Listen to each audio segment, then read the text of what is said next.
Hello friends, welcome to மக்கள் சேவை channel. இன்றைக்கி நம்ம ஒரு முக்கியமான இன்ஃபர்மேஷன் பற்றி தான் பார்க்க போகிறோம். அதாவது தமிழக அரசு சார்பில் பிஎம் விஸ்வகர்மா திட்டத்தை போன்று இன்னொரு ஸ்கீமை தமிழக அரசு கொண்டு வர போகிறாங்க. இப்போ இதை பற்றின மொத்த இன்ஃபர்மேஷன் தான் இந்த வீடியோ பார்க்க போகிறோம். இந்த வீடியோ ஸ்கிப் பண்ணாமல் ஃபுல்லாக பாருங்கள். அது மட்டும் அல்ல, இந்த வீடியோ நிறைய பேருக்கு ஷேர் பண்ணுங்கள். ஓகே, 27/11/2024 அன்றைக்கி தான் தமிழக அரசு இந்த ஒரு செய்தியை வெளியிட்டிருக்காங்க. இப்போ இதில் என்ன சொல்லியிருக்காங்க அப்படின்றத நம்ம முழுமையாக பார்த்துடலாம். ஓகே, ஒன்றிய அரசின் குறு சிறு மற்றும் நடுத்தர தொழில்கள் அமைச்சகத்தால் செயல்படுத்தப்படும் பிரதமரின் விஸ்வகர்மா திட்டம் ஜாதி அடிப்படையிலான தொழில் முறையை வலுப்படுத்தும் என்பதால் தற்போதைய வடிவில் அதனை செயல்படுத்த இயலாது என்றும், சமூக நீதி அடிப்படையில் தமிழ்நாட்டில் உள்ள கைவினைஞர்களுக்கு அதிகாரம் அளிக்கும் வகையில் விரிவான திட்டம் ஒன்றினை உருவாக்கிட தமிழக அரசு முடிவு செய்திருப்பதாகவும் தெரிவித்து, மாண்புமிகு தமிழ்நாடு முதலமைச்சர் திரு மு.க. ஸ்டாலின் அவர்கள் மாண்புமிகு ஒன்றிய குறு சிறு மற்றும் நடுத்தர தொழில் நிறுவனங்கள் துறை அமைச்சர் திரு ஜித்தன் ராம் மச்சி அவர்களுக்கு கடிதம் எழுதியிருக்காங்க. அக்கடிதத்தில் இந்திய அரசின் குறு சிறு மற்றும் நடுத்தர தொழில்கள் அமைச்சகத்தால் செயல்படுத்தப்படும் பிரதம மந்திரி விஸ்வகர்மா யோஜனா திட்டத்தில் உரிய திருத்தங்களை மேற்கொள்ளுமாறு தமிழ்நாடு அரசின் சார்பில் 4/1/2024 நாளன்று மாண்புமிகு அந்த பிஎம் மோடி அவர்களுக்கு கடிதம் எழுதியிருக்காங்க.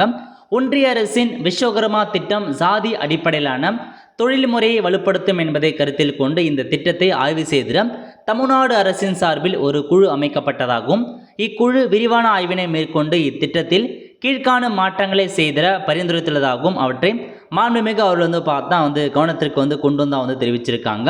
ஸோ தமிழ்நாடு அரசு சார்பில் என்னமான குழு பரிந்துரை செஞ்சுருக்காங்க அப்படின்னா, விண்ணப்பதாரரின் குடும்பம் பாரம்பரியமாக குடும்ப அடிப்படையிலான வர்த்தகத்தில் ஈடுபட வேண்டி கட்டாய தேவை நீக்கப்பட வேண்டும்.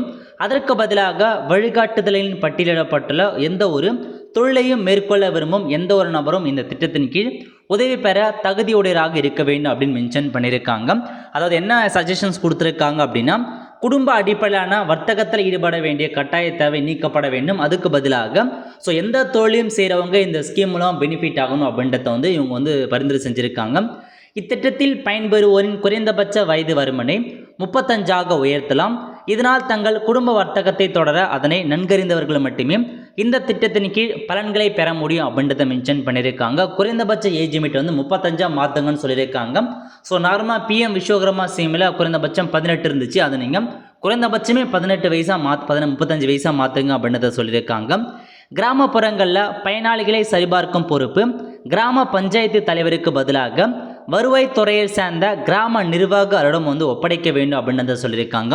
ஸோ பிஎம் விஸ்வகர்மா ஸ்கீம் மூலமாக யார் வெரிஃபிகேஷன் பண்ணுறாங்கன்னா, கிராம பஞ்சாயத்து தலைவர் அவங்க தான் வெரிஃபிகேஷன் பண்ணுறாங்க. பட் அவருக்கு பதிலாக விஓ கிட்ட அந்த பொறுப்பை ஒப்படைங்க அப்படின்றத இப்போதைக்கு இவங்க சஜஷன் பண்ணியிருக்காங்க. இதான் ஒரு 3 சஜஷனாக கொடுத்துருக்காங்க.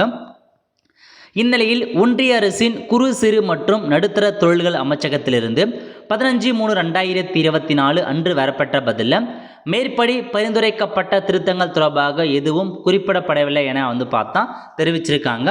எனவே பிரதம மந்திரியின் விஸ்வகர்மா திட்டத்தை தற்போதைய வடிவில் செயல்படுத்துவதை தமிழ்நாடு அரசு முன்னெடுத்து செல்லாது என்றும், இருப்பினும் சமூக நீதி என்ற ஒட்டுமொத்த கொள்கையின் கீழ் தமிழ்நாட்டில் உள்ள கைவினைஞர்களுக்கு அதிகாரம் அளிக்கும் வகையில் சாதி அடிப்படையில் பாகுபாடு காட்டாத கைவினைஞர்களை உள்ளடக்கி விரிவான திட்டம் ஒன்றினை உருவாக்கிட தமிழக அரசு முடிவு செய்துள்ளதாகவும் மாண்புமிகு முதலமைச்சர் தெரிவித்து கடிதம் இப்போதைக்கு எதிர்பார்த்தாரு. தமிழ்நாடு அரசு செயல்படுத்தப்படவிருக்கும் இந்த திட்டம் ஜாதி மற்றும் குடும்ப தொழில் வேறுபாடின்றி மாநிலத்தில் உள்ள அனைத்து கைவினைஞர்களுக்கும் முழுமையான ஆதரவை அளிக்கும் என்றும், இத்தகைய திட்டம் அவர்களுக்கு நிதி உதவி, பயிற்சி மற்றும் அவருடைய வளர்ச்சிக்கு தேவையான அனைத்தையும் விரிவாக உள்ளடக்கியதாக இருக்கும் என்று இதில் தெரிவிச்சிருக்காங்க. ஸோ இதுதான் உங்களுக்கான இன்ஃபர்மேஷன். அதாவது பிஎம் விஸ்வகர்மா ஸ்கீமில் நிறையா இவங்க சேஞ்ச் பண்ண சொல்லி மத்திய அரசு கடிதம் எழுதியிருக்காங்க. பட் அவங்க எதுவுமே பண்ணல. இதன் காரணமாக தமிழக அரசு நாங்கள் அதேமாரி வேற ஒரு ஸ்கீம் உருவாக்க போகிறோம். ஸோ கைவினை கலைஞர்கள் எல்லாருக்குமே இந்த திட்டத்தின் மூலமாக பெனிஃபிட் ஆகும் அப்படின்றத இவங்க சொல்லியிருக்காங்க. ஸோ இதுதான் உங்களுக்கான இன்ஃபர்மேஷன். ஸோ இந்த ஸ்கீம் கண்டிப்பாக தமிழக அரசு இம்ப்ளிமெண்ட் பண்ணாங்க அப்படின்னா அதை குறித்து கண்டிப்பாக நம்ம இன்ஃபார்ம் பண்ணோம். ஸோ இப்போதைக்கு இதான் உங்களுக்கான லேட்டஸ்ட் அப்டேட்ஸாக வெளியிட்டிருக்காங்க. ஆல் த ஃப்ரெண்ட்ஸ், கண்டிப்பாக இந்த பிடிச்சா லைக் பண்ணுங்கள். அது மட்டும் அல்ல, இந்த வீடியோ நிறைய பேருக்கு ஷேர் பண்ணுங்கள். அடுத்த ஒரு நிலையில் சந்திப்போம். நன்றி, வணக்கம்.